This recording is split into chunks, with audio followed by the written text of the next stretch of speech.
पुराणा हेले ही सबु जिनिस अवहेला होता है। से जिनिस पसंदर पोशाक हो अथवा गोटे निबिड़ संपर्क हो। जीवन में केबे क्या अदरकारी भावना कारण बंद पड़ रही घंटा भी दिन में 2 थर ठीक समय दे था।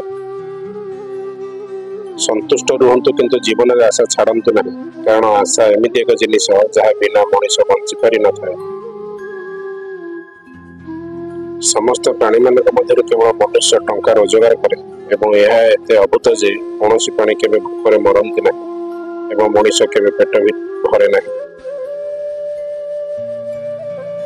दुहें दुहींकर भूल को भूली संपर्क सजाड़ा को चेष्टा करने ही प्रकृत भल पाइबा कहुए। पृथ्वी एमती कौन लोक ना जार समस्या ना एमती कौन समस्या ना जार समाधान ना।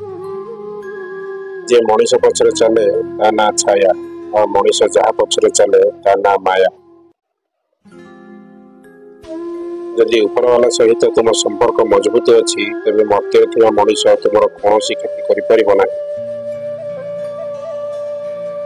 जिते सुजोग आप कबाट को ठक ठक करे निष्पत्ति लेवा को अधिक समय अपेक्षा करंतु ना। सर्वदा गोटे कथा मन रखु जे परिस्थिति को एभली तैयारी करंतु ना जेपरि समस्या आगे आपन साहस हारी जीव।